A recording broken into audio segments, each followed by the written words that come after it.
Hey guys, it's Drea. I'm back today with another video. This is my monthly project pan update. So this is a rolling project pan. I've been doing this every month since February.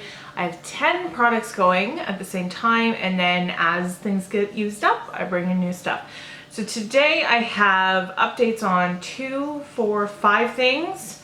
5 things are just being updated, 5 things are actually making their way out of this project, and 5 new things coming in. So nice and evenly spread. Okay, I'm gonna start out with the things that just are being updated. A few of them are gonna be a little bit boring because you can't really see usage on them, like this one. This is the Tarte Youth or Dare Multi-Acid C Serum. So you really, there's no way at all to measure this, so I'm not gonna be able to actually update you guys until this stops pumping and it's done. All I will say to you is that I did use this a bunch of times this month and I've been happy with it. I think it works pretty well and we'll just keep going until it's done. The next thing is this. I will try to find when I just added this foundation into this project last month, and maybe I'll try to grab a screen grab of like what the tube looked like, because again, you can't really measure this. So this is my Lancome Skin Feels Good Hydrating Skin Tint in Blonde. So this is an airless foundation. It's got a pump, but it's airless. So like I can't even squeeze it down because it's suctioning from the inside. You know what I mean? Probably once I feel like it's really suctioned down as far as it can go, maybe I'll cut it open or maybe I'll try to squeeze it down. But for now, this is what it looks like. I did use this quite a bit this month. I have really oily skin, if you don't know that, and so I can't use this at work because this is super hydrating. I love this though. It's a gorgeous foundation. It looks so beautiful on the skin, looks so natural and wonderful, but it will not last through like between commute and work 10 hours on my face, so I can't wear it to work. But I have used it on like days that I'm just filming or my days off, or if I'm just going out at night. Anytime I like redo my makeup for night, which happens here or there, I will use this and I love it. Okay, you should probably be able to see usage on this. Again, I'm gonna have to grab a screen grab because there's no way to like really measure this. This is my Anastasia Dip Brow Pomade in the shade Taupe, and I have used this every time I've done my makeup this month. I haven't used any other eyebrow product, and so there is significant usage on it. So there you can see how far we are. I feel like I've made a really big dent in this month. I don't think I will be done this by the next update. I think it'll take me probably another month and a half to get through this if I'm gauging properly. But I've been enjoying it. I love it. Using it today. You can see it on my eyebrows today. The last 2 things. So this is the Wet n Wild Photofocus Coconut 3-in-1 Primer Water, or like it's a refresher, whatever. It smells really nice, smells like coconut. I did not use that much of it, but again, oily, so I don't use this during the day. I only use this here and there. This will probably take me a long time to get through. So there you can see the usage there. I used more this month than I did the first month, so that's good. The last thing to update is super sad. This is like a project panner fail. I forgot about this the entire month. So this is my Urban Decay. It's called the 24/7 Glide On Eye Pencil in the shade Desperation. It's gray. Literally, these are the marks from using it. You can see I was doing so well. And then literally, this is the same mark. I didn't use it once this month. It just slipped my mind. I don't know. It just completely went out of my head. And it is the exact same length this month as it was last month. So there is absolutely no update on that one, which is super sad because I was making really good progress every month with that one. Okay, those are all the updates. I'm going to talk about the things that are coming out. So before I talk about things that are used up, we'll update you on my highlighter of the month and my palette of the month. So if you're new here, welcome. Not necessarily everything in this project is something that I want to use up or have a goal for. Every month I bring in a palette, and the only goal for the palette is to use it 5 times. I keep little sticky notes so that I'm actually keeping track. So this was my palette of the month. This was the Juvia's Place, the Nubian 2. I have mixed feelings about this palette. This was a gift from my friend Lisa. It was hers and she wasn't using it or whatever. She passed it on to me. I'm very grateful for that. I do like it a lot, and I will definitely continue to use it. I just don't think I'm going to get as much use out of it as I maybe had originally thought I was. These shades, they work really well with fingers. They're so buttery. Like, I'm talking about lid shades right now. They're so buttery and like soft, and they swatch really beautifully. See this? They swatch gorgeously. They don't necessarily translate to the eye as well. Like yesterday I used this shade, wait, no. Yesterday I used this shade, and this shade, and I kind of did a gradient. And it was so much lighter and not as pigmented as I was hoping for and expecting, and definitely not as metallic and definitely not as shiny as I was expecting. So I didn't love, and that was using a brush. Because it was a gradient, I couldn't really use my finger because I just needed a smaller space to work with. So I didn't love that. I do think that they go on pretty well with the finger. If you're just gonna do like an all over lid shade with one of these, I think you'd be absolutely fine. But then all the mattes in here are excellent. Like this orange is so nice as just a really good warming up the crease color. Madagascar here is just a really good transition shade. Jezebel, this rich purple, is really good for deepening out the outer V. Same with the dark brown down here. So all the mattes are great. And then I did have some luck with this shade Egypt. So that's the green that I swatched here, where I used this one day with a brush and it was fine.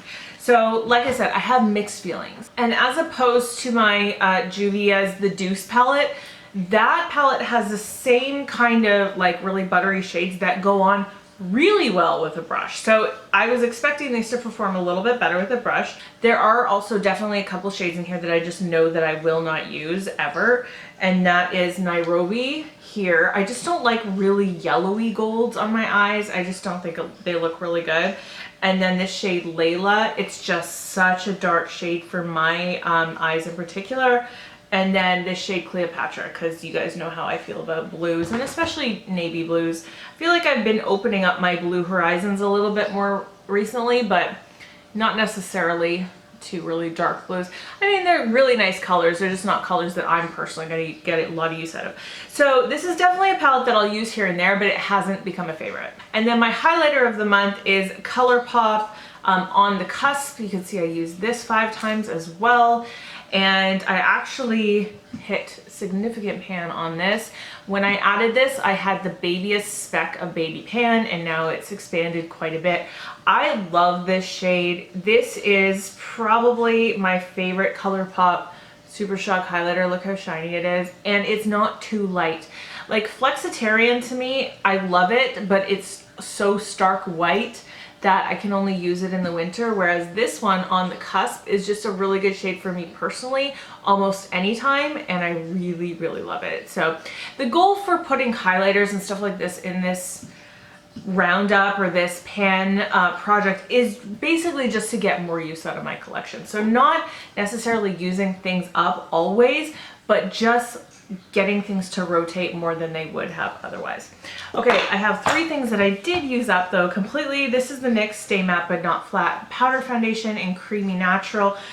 These things go so fast because they are so soft. Like the powder in there kicks up so much with a brush that these just go so quickly. And you could, I guess, use the little spongy thing that comes with it, but I don't do that because I just use this as a setting powder over my regular foundation. But I do love this powder. I've been through at least 2 before this. It's great for oily skin. And then I did finish up my Bobbi Brown Beach Rollerball. So this was the first month, or when I brought it in, this is the first update. This is last month, and now it's completely used up. I absolutely love this fragrance. It's so wonderful. It smells like the beach, but a little bit sweeter. And I'm glad because now we're solidly into fall and I don't necessarily want to be using this all the time. So I'm really glad that I used it up in the months that were most appropriate. And then, ta-da! So this is my ColourPop and other single shadows, but mostly ColourPop shadows in here. So this is ColourPop Issues. This one I kind of met my goal on last month. So I don't think I really used it too much this month and expanded the pan. Really what I was doing this month was trying to use this up. This one here is my MAC shadow, and I think it was called Brulee. I can never ever remember. Yeah, I'm pretty sure it was called Brulee, and it's completely done. So you can see it is completely done. It was really, really hard to use up the edges with my brush without destroying and repressing it, which I kind of thought about doing, but ultimately I was too lazy. But it did go, and I'm done with it, and I'm really happy about that. So I'm gonna put this guy away for quite a while. The whole idea of using these two, because A, this was just to set my eyeshadow primer, and B, this was mainly I was using as a transition for other palettes and stuff. But the big idea here was that using those would get me to use other things in this palette as well. And I feel like I did that, but not as much as I thought I would. Like, because this was sitting out all the time, it didn't feel as special, and I was always planning my makeup looks around palettes that I had shot my stash with. So I really wasn't using this as much as I anticipated. But I'm gonna try to use a few lid shades in here this month, we'll see.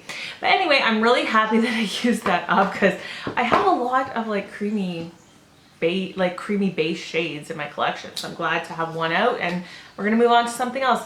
Okay, so that is all the updates. Okay, here's the 5 things I'm bringing in. Let's start with the things that will only be for the next month. My palette of the month is gonna be the Too Faced Gingerbread palette. So this is the one that came out last year, Christmas, and that they re-released in the summer, which is when I purchased it. I'll talk about the new ones in a second, but here's what it looks like. The goal is not to hit pan on anything. It's really just to experiment with this, try it out. Now, the reason I pulled this is because you guys probably know they've released an extra spicy version of this, and there's also the little mini one. And I love, you'll see in a second, I love my mini Too Faced Tickle Peach palette. And so when I saw this buttered rum one and the color story of it, I was like, oh my God, I need that. And I also said, you know what? I need the extra spicy palette too. So I didn't purchase both of them, but I still kind of want to. So I figured if I make myself use this, or not even make, I want to use this. Like I really love the color story in here. If I use this month, maybe I will either, like, it'll be a decision maker. I'll either decide, you know what, this is good enough. I don't need a second version of this that is very similar. Or alternatively, I might decide that I really, really love this and that the colors in the other one are different enough for me to buy it. So we'll see. Anyways, this is my palette of the month. My highlighter of the month is not a highlighter. I decided to go a little bit out of the box, and I am pulling in my Stila Kitten single eyeshadow. So I was looking through my highlighter drawer and I just wasn't drawn to anything. So I was kind of looking through all my other drawers going, okay, well, what is just anything that's kind of calling to me as something that I could use at least 5 times this month?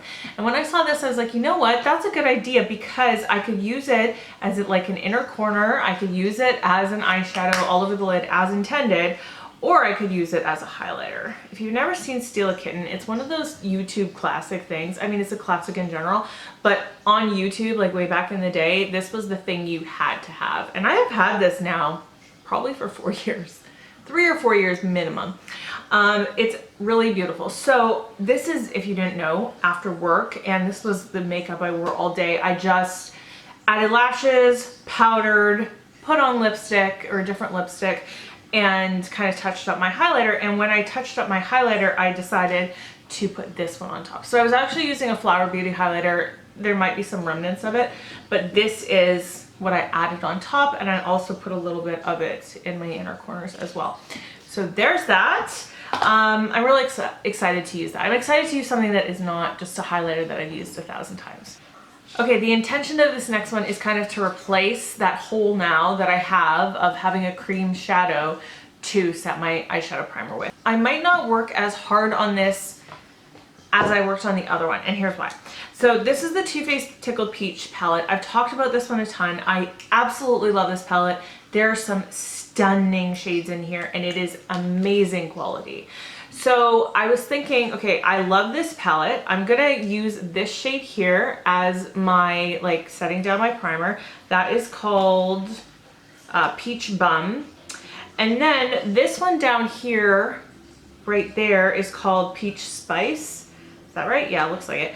Anyways, I was thinking, okay, I can, you kind of use them the same way I use the ColourPop one. So set my eyeshadow primer and transition shade. And I could probably hit pan on both of these within 6 months. Like, well, no, I hit pan on the ColourPop ones sooner than 6. I think around 4 months I hit pan.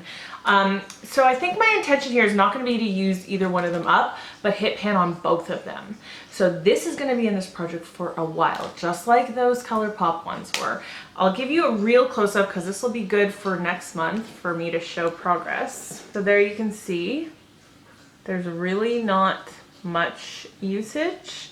I mean, I've used this palette not very many times because the one I had before broke and I repurchased it. So this palette actually has probably only been used twice. The one I had before this had been used quite a bit more than that. Now, I don't necessarily think I'm gonna hit pan on these as fast as the ColourPop because I have really been enjoying this lately. This came in my BoxyCharm. It is the Tarte Clay Play Face Shaping Palette. And this is just a really good workhorse basic colors palette. You have like cool in the middle, and I'm pretty sure this one's neutral and this one is warm with a black. So I've been using these creamy shades, specifically the middle one, to set my eyeshadow primer, and I really like it. I really like this palette a lot. It's just really good basic that does a great job. So I kind of want to use both of these, but I'm not putting this one in the project. So I might not get there with this one as fast as I did with the ColourPop. Okay, last two things that I'm bringing in. This one's gonna take forever in a day, and I know that, and I'm ready for it, and I am just kind of excited. This is my RCMA powder that I have depotted into this Laura Mercier container. Because if you know RCMA powder, it comes in that like spice shaker thing, which makes no sense for makeup, but I depotted it in here just for like more easy access. There's no sifter, it's just completely loose. So you can kind of see where we are. I'm not really marking it. Maybe I should mark it. I don't know. I might mark this after this video. But I just kind of feel like now's the time for this. I have a couple other press powders, but nothing that is like really close to being used up. If you remember last month, I finished my e.l.f. one, and this month I finished the NYX one already. Like, I'm going through powder really quickly, and I wanted to kind of add one that maybe I'm not going through as quickly. And then, so I think that'll probably take me 6 months to get through, like, honestly. And then the last thing is a perfume. I wanted another fragrance, so I pulled this one in. This is the Dior Poison Girl Eau de Toilette. I marked it with nail polish because on glass bottles like this, sometimes it can be really difficult. So I just marked it right before filming. Clearly I like this because I've used a lot of it, but I've had this now for probably at least 1.5 years, but probably almost 2 years. So it'd be nice to just move along with it. I have a lot of fragrance now, and while I love all of them, some I like more than others. I actually will probably bring this to work because what I've been noticing is as soon as I use this up and I didn't have a fragrance at work like to refresh with, I have just been kind of missing it and thinking about it. So I would probably just bring this to work and see how fast I can get through it. I might get through this in a month, maybe, or it might take me 2, but I don't think this will take me more than 2 months. So that is it for this Project Pan update. I hope that you really enjoyed it. Definitely subscribe if you're new around here. I do these every month, and that's it for today. I hope you're having a wonderful day. I hope you're speaking kindly to yourself, especially when you look in the mirror. I love you guys. I'll see you in my next video.